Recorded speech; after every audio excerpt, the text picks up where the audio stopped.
शिव महापुराण की कथा वर्णन कर रहे हैं। ध्रुव लोचन को मारने के लिए स्वयं भगवान नारायण ने मां आदिशक्ति की आराधना की। मां जगदम्बा की आराधना, मां जगजननी की साधना स्वयं नारायण। कौन जिसको भगवान ना दिया?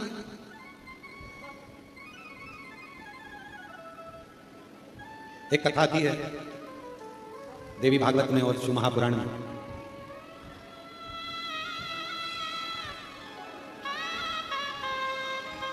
हिमालय राज्य की धर्म पत्नी मैना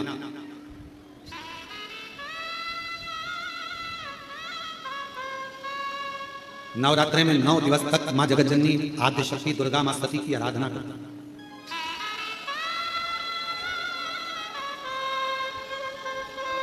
कहते हैं प्रथम ज्योति का जो वर्णन किया गया है वो मीनावती के मां मीनावती ने जो भगवान मां आद्यशक्ति मां सती मां जगज्जननी जगदम्बा दुर्गा भवानी की जो आराधना करी, भीतर की ज्योति प्रकट करी, अंदर।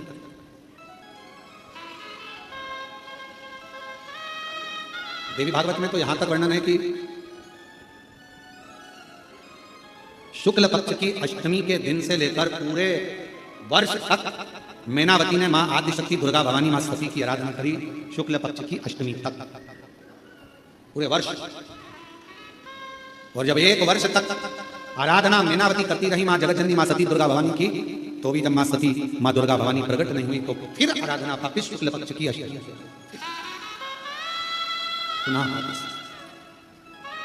फिर मां सती मां दुर्गा भवानी स्वयं जगज्जननी जगदम्बा अम्बा प्रकट। उस समय पर भगवान देवादिदेव महादेव की धर्म पत्नी थी मां सती अर्धांगिनी।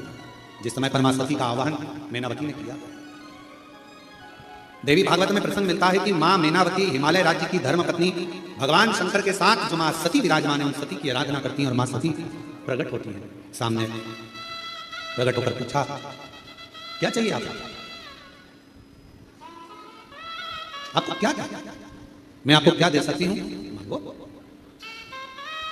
मैनावती ने कहा कि बस एक निवेदन है आपसे, आप मेरी पुत्री बन जाए, आप मेरी बेटी बन जाए।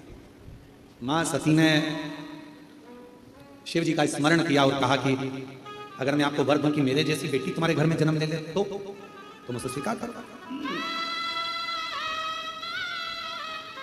मान लो मेरे जैसी बेटी आपके घर में जन्म ले तो मैं वर दे दूं? नहीं। हिमालय राज्य की धर्म पत्नी मैनावती ने कहा, आपके जैसी नहीं, आप ही मेरे घर में जन्म लो, मेरी पुत्री बनो, बस मुझे यही चाहिए, बस। और मुझे कुछ नहीं। समय पर मां सती के साथ शिवजी विराजमान थे। सती मैया की आराधना स्वयं मैनावती ने करी और मैनावती ने वर मांगा। वर, मुझे वर दीजिए सती मां, आप मेरे घर में बेटी बनकर जन्म। बेटी बन मां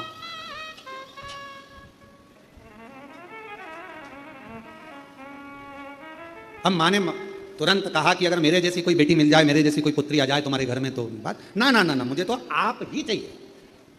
जरा विचार करिएगा इस संवाद पर, शिव महापुराण के इस चरित्र पर स्मरण करिएगा कि मां कैसी होती है, शिव कैसे होते हैं।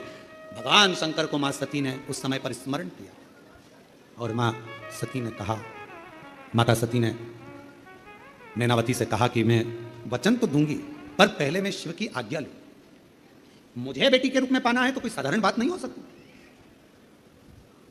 सती जी ने कहा, मुझे पहले शंकर जी से पूछना पड़ेगा, भोले बाबा से मुझे पूछना पड़ेगा, क्योंकि तुम्हारे घर में अगर बेटी के रूप में जन्म लूंगी तो पहले मुझे ये सती का शरीर तो छोड़ना पड़ेगा ना। ये चोला छोड़ूंगी तब तो अगला चोला ओढ़ूंगी। अभी तो मैं दक्ष प्रजापति की बेटी हूं, अभी मैं माता प्रसूति की कन्या हूं, और जब तुम्हारी कन्या बनूंगी, तुम्हारी बेटी बनूंगी तो मुझे ये चोले को छोड़ना पड़ेगा। और इस चोले को छोड़ना कोई साधारण बात नहीं है। इस चोले को छोड़ना कोई साधारण बात नहीं है। इसको छोड़ने के लिए मुझे शिव की आज्ञा लेना पड़ेगी, शंकर की। आप तप में लगे रहो, मैं शिव से पूछूं। सती मैया गई भगवान देवादिदेव महादेव के पास में, भगवान शंकर के पास में और भगवान शिव जी के पास में जाकर मां सती बैठ गई। आज ओघरदानी का श्रृंगार मां सती कर रही और श्रृंगार मां सती सुंदर कनेर के पुष्प माता सती ने उठाए और सुंदर कनेर के पुष्पों से मां सती आज बाबा का जटा का श्रृंगार कर रही हैं। सुंदर चंद्र का श्रृंगार कर रही हैं, कर्ण का श्रृंगार कर रही हैं, गले का श्रृंगार कर रही हैं। श्रृंगार करते करते जब बाबा के हृदय स्थल पर एक कनेर का पुष्प स्पर्श किया, तब शिव जी का नेत्र खुल गया। शिव एक कनेर का पुष्प जब हृदय को स्पर्श किया, नेत्र खुले।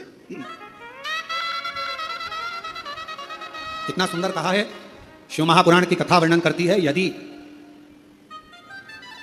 किसी भी अष्टमी तिथि को 12 महीने में शुक्ल पक्ष कृष्ण पक्ष की अष्टमी तिथि पड़ती है, यदि किसी भी अष्टमी तिथि को अगर किसी ने नियम बनाया 5 अष्टमी का, 8 अष्टमी का, 7 अष्टमी का, एक कनेर का पुष्प शिव जी के शिवलिंग को समर्पित करना, अशोक सुंदरी के स्पर्श करना, और जो जलाधारी होती है, जैसे ये शिवलिंग है, ये जलाधारी है, तो पहले शिवलिंग पर स्पर्श, फिर अशोक सुंदरी का स्पर्श, फिर जलाधारी पर कनेर का पुष्प शिव जी की ओर मुख कर कर, अर्थात जैसे मानो ये कनेर का पुष्प है, तो ऐसा शिवलिंग का स्पर्श करते हुए जलाधारी पर जो समर्पित करता है, भगवान शंकर उसके मन की कामना को पूर्ण जरूर करते हैं। एक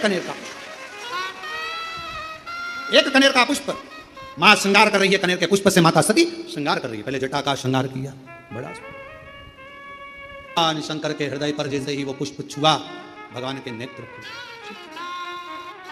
सती मैया ने कनेर के पुष्प से जटा का श्रृंगार करा, कर्णों का श्रृंगार करा, गले का श्रृंगार करा, वही कनेर का पुष्प हृदय तक गया। माता सती ने जैसे स्पर्श कराया शिव जी के नेत्र को, सती क्या बात है, आज आप अचानक यहां, अचानक आपसे एक निवेदन करें आज शिव महापुराण के माध्यम से, जितने भी शिव भक्त कथा को सुन रहे हैं आस्था चैनल पर, फेसबुक, यूट्यूब पर, आपसे आज एक निवेदन करते हैं, करके देखिएगा। और रोज मंदिर जाते हो, रोज जल चढ़ाते हो, रोज झाड़ू पोछा भी लगाते हो, रोज तुम कुछ ना कुछ जो रोज करते हो ना, रोज प्रतिदिन जो करते हो, कभी कभी हफ्ते में, महीने में एक बार थोड़ा सा बदल कर देखो, थोड़ा सा। रोज झाड़ू लगाते हो, पोछा लगाते हो, आज बाबा का थोड़ा श्रृंगार करो। रोज फूल लेकर जाते हो, बेलपत्र लेकर जाते हो, आज घर पे थोड़ा सा चंदन घिसो, थोड़ा चंदन। किसके लिए घिस रही हो? जम के बोलो जरा, अपने भोले बाबा। थोड़ा चंदन घिसो, वो नहीं, डब्बी मिलती है बाजार में, लोग आज अश्वगंध को ही चंदन समझ लेते हैं, और थोड़ा सा पानी में घोला और श्रृंगार करके पोत के बाबा को लगाकर आ गए। ना ना ना ना, ऐसा नहीं।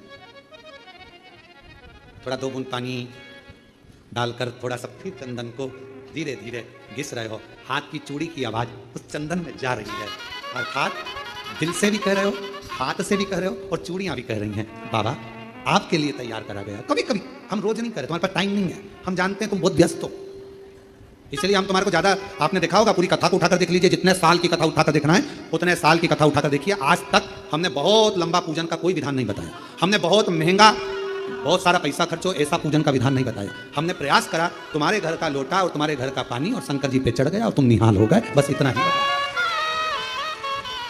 ज्यादा 2-4 घंटे तक तुम मंदिर में बैठ गए और भगवान को ना थोड़ा, और वो भी महीने में, हफ्ते में एक बार तुम जरा बदल कर देखो। कभी कभी एक काम करना कि घर से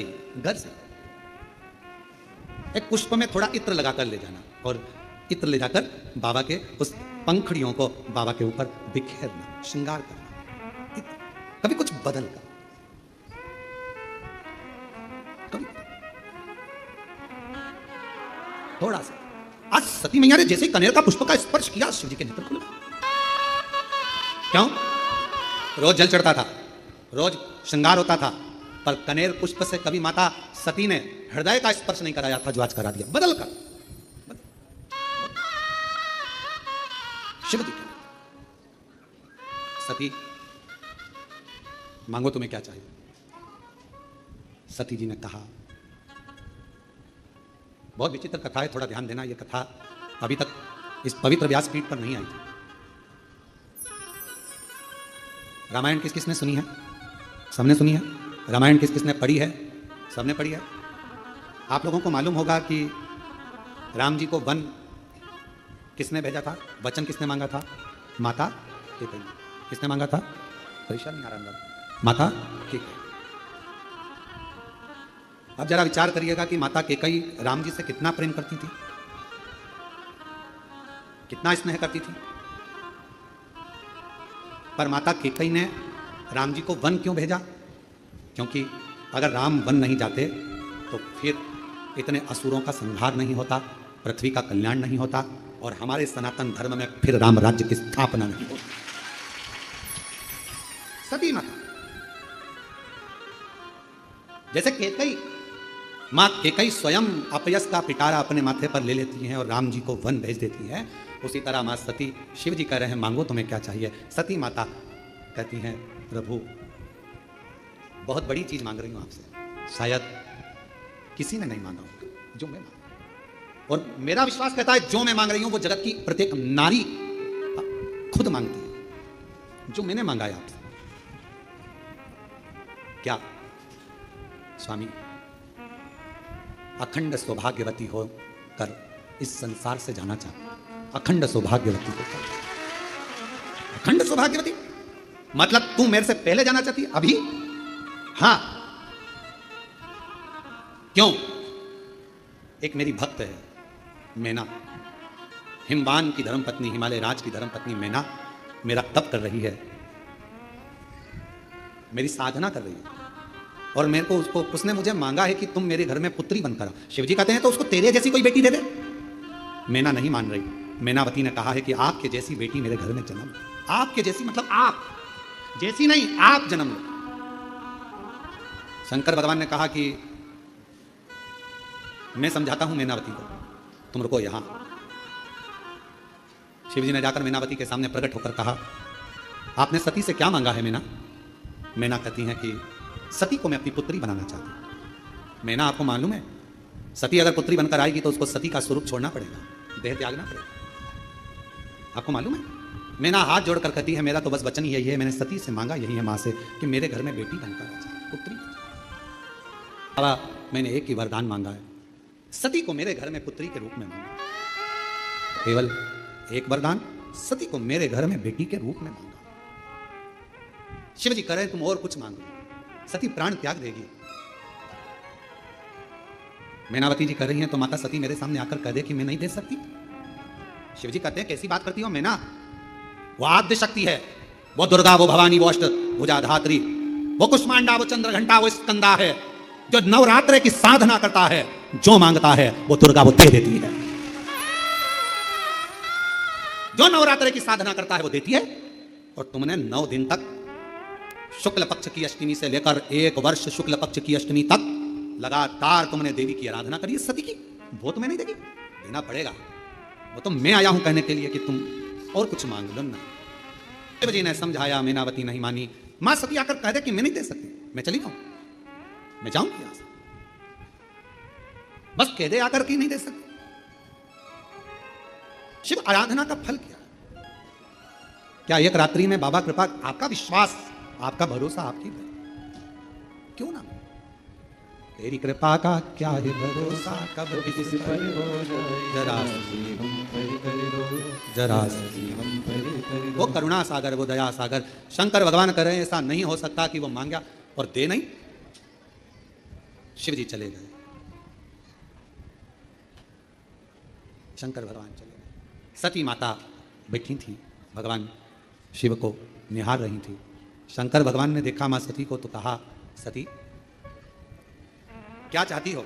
सती कहती हैं बाबा बस जो मैना ने मांगा है, जो मैनावती ने मांगा है वो तो मुझे देना ही पड़ेगा, देना।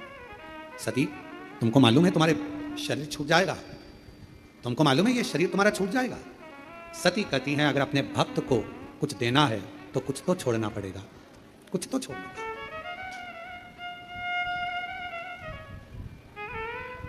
आपके पास में बैग है, किसी को दोगे तो ही तो बैग जाएगा, नहीं तो बैग तो अपने हाथ में, अपने पास का छूटेगा तब किसी को मिलेगा। सती मां कह रही हैं मैं अपने शरीर को छोड़ने को तैयार हूं, बस आप मेरा साथ दे दो, आप मेरा साथ दे दो। शिव जी ने पूछा क्या साथ? सती जी कहती हैं मैं ये शरीर छोड़ूंगी तब मैनावती के घर में पुत्री के रूप में पार्वती बनकर आऊंगी, मेरा शरीर मुझे छोड़ना है, आप मेरा साथ दो, आप मेरा साथ। शिव जी कहते हैं सती तेरे शरीर छोड़ने में मेरा साथ?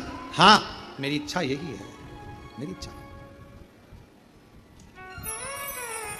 बाबा रहूंगी तो आपकी ही, बाबा मैं आपकी, आप मेरे हो,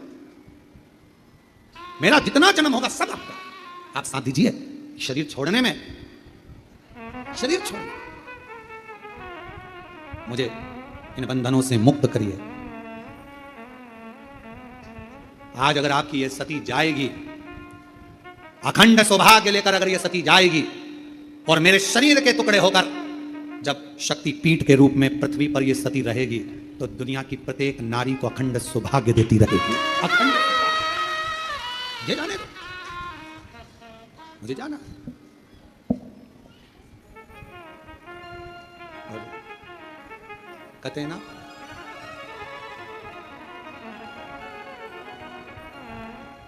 मैया की आराधना साधना, वो कहे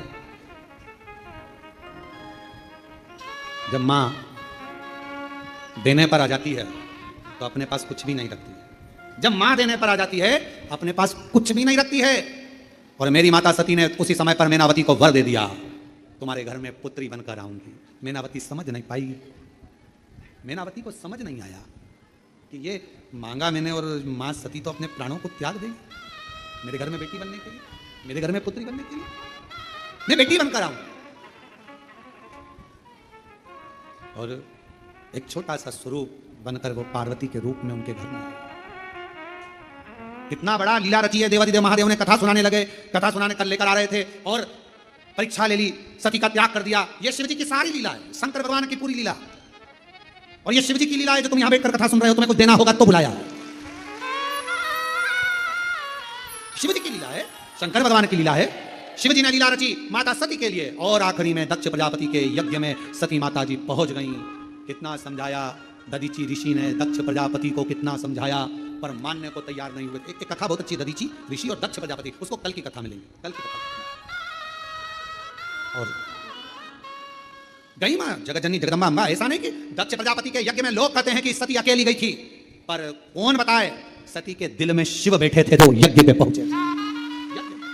शिव महापुराण वर्णन करती है कि भगवान शंकर को चढ़ाया गया एक लोटा जल।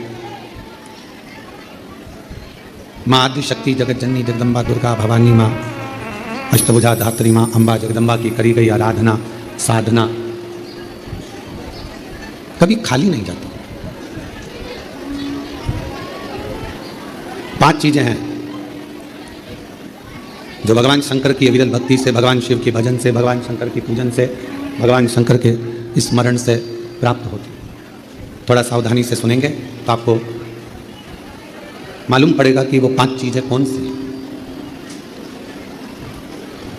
पहले नंबर पर है भगवान शंकर को जल चढ़ाने वाले पर, भगवान शिव की भक्ति करने वालों पर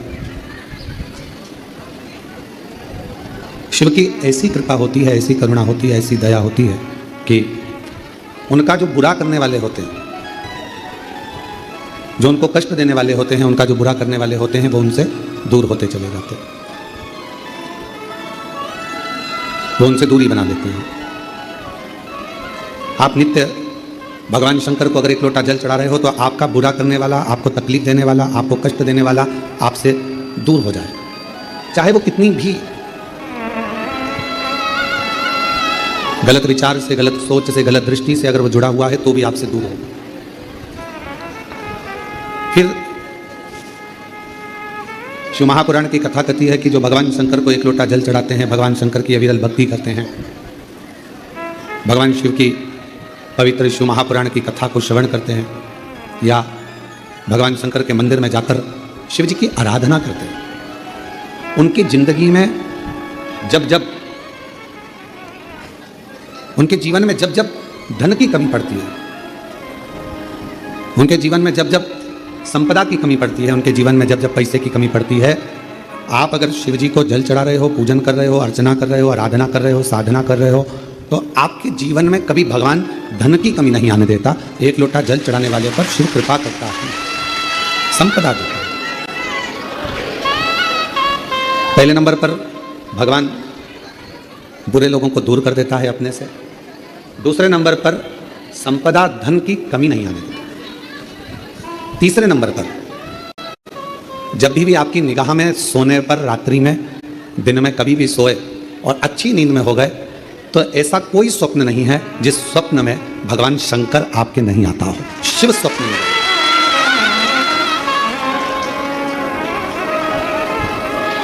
जल चढ़ाने वाले जरा सावधानी से सुनना इन 5 सूत्रों को।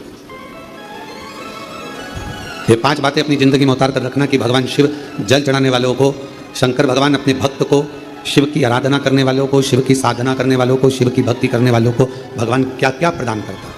पहले नंबर पर दुख देने वालों को, तकलीफ देने वालों को, बुरा करने वालों को दूर कर देता है। दूसरे नंबर पर जिंदगी में कभी धन की कमी नहीं आने देता मेरा शिव, मेरा शंकर।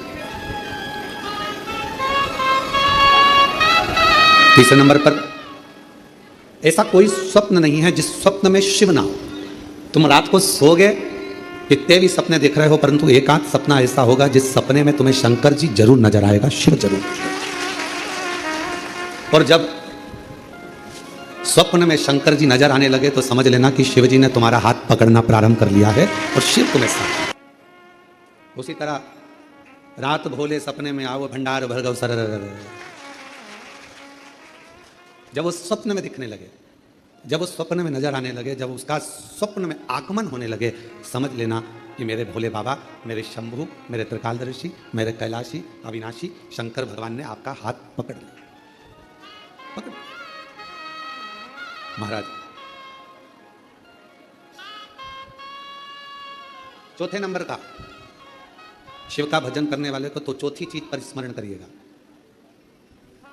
बिना कारण आपसे नफरत करने वाले बढ़ेंगे और बिना कारण आपसे प्यार करने वाले बढ़ेंगे। दो, शिव जी को जल चढ़ाने वाले के बिना कारण उससे जलने वाले बढ़ेंगे, बिना कारण। आपने उसका कुछ नहीं बिगाड़ा, आपने उसको गलत भी नहीं कहा, आप कभी उससे मिले भी नहीं, फिर भी वो आपकी बुराई कर रहा है बिना कारण। शिव को जल चढ़ाने वाले के इन 5 बातों पर ध्यान रखिए। उसमें चौथी बात है कि बिना कारण आपसे जलने वाले, आपसे आपकी बुराई करने वाले, आपसे ईर्ष्या करने वाले बढ़ेंगे और बिना कारण कई ऐसे मिलेंगे जो आपसे प्रेम करेंगे, आपसे प्यार करेंगे, आपसे स्नेह करेंगे, आपका सम्मान करेंगे।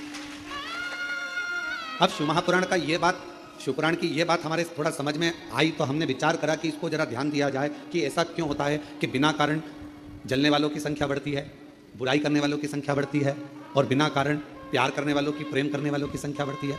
तो समझ में ये आया कि आपकी जब प्रसिद्धि होने लगती है, आप जब मंदिर जाने लगते हो, लोटा भर के जल चढ़ाने लगते हो, लोग आपको जी जी जी जी जी जी कहकर पुकारने लगते हैं, जीजा जी कहकर आपको सम्मान करने लगते हैं। आपके बिना मंदिर में कोई काम नहीं होता, भजन हो रहे हैं तो आपको बुला रहे हैं, कोई काम हो रहा है तो आपको बुला रहे हैं और भगवान धीरे धीरे आपको धन वैभव देना चालू करता है, तो जलने वालों की संख्या तो अपने आप बढ़ना प्रारंभ होता है।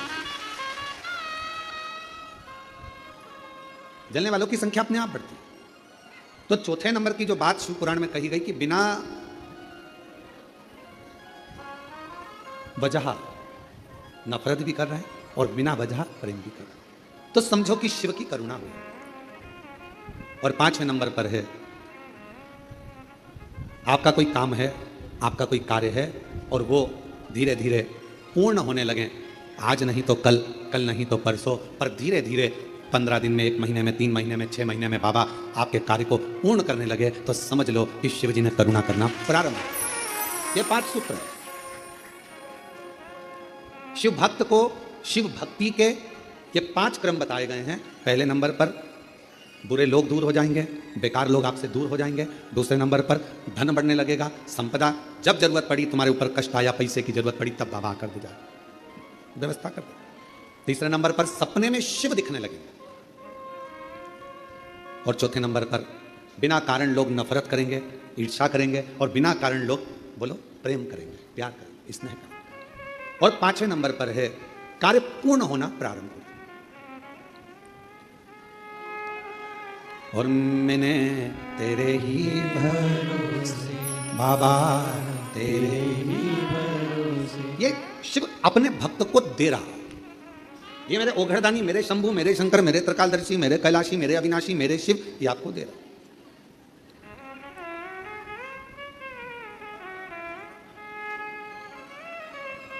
और मेरे ओघड़दानी ने, मेरे शंकर भगवान ने, मेरे शंभू ने जिसको दिया उसे कम नहीं दिया।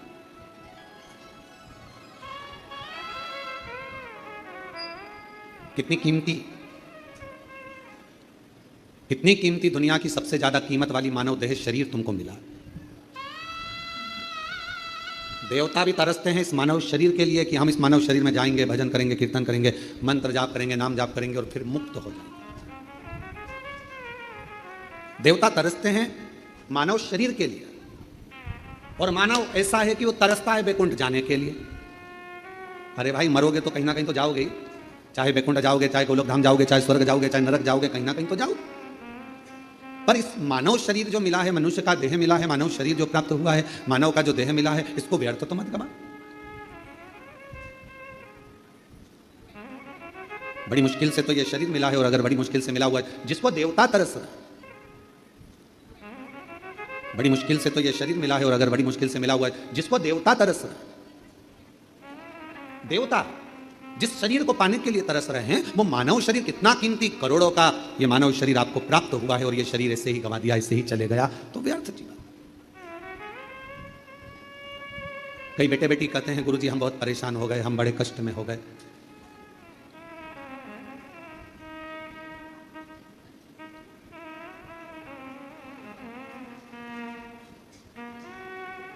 अब ये शरीर हमको अच्छा नहीं लगता गुरुजी, अब हम इस शरीर को छोड़ दें, बहुत परेशानियों में जी रहे हैं। हम उन बेटा बेटियों से कहते हैं कि तुमने अभी केवल थोड़ी सी लाइफ देखी है, थोड़ी सी। माता पिता ने आपको एजुकेशन के लिए बोला, पढ़ने के लिए बोला, तो आपको बुरा लग गया। मम्मी पापा ने आपको मोबाइल पे बात करने को मना करा तो बुरा लग गया। मम्मी पापा ने आपको लैपटॉप पर कुछ भी सीरियल, नाटक, वीडियो, मूवी देखने का मना करा तो आपको बुरा लग गया। माता पिता ने आपको जाने के लिए मना करा तो बुरा लग गया, और आपने विचार कर लिया कि मैं शरीर छोड़ दूं। क्या माता पिता आपके दुश्मन है? क्या मम्मी पापा आपके दुश्मन है?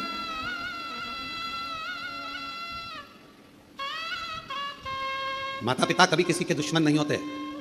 वो चाहते हैं कि जो जिंदगी हमने निकाली है कष्ट में, जो जिंदगी हमने निकाली है परेशानियों में, कष्ट में, तकलीफों में, दुख में, हमारे बच्चे, हमारे बेटा, हमारी बेटी वो जिंदगी ना निकाले, इसलिए माता पिता उनको टोकते हैं, बार बार रोकते हैं।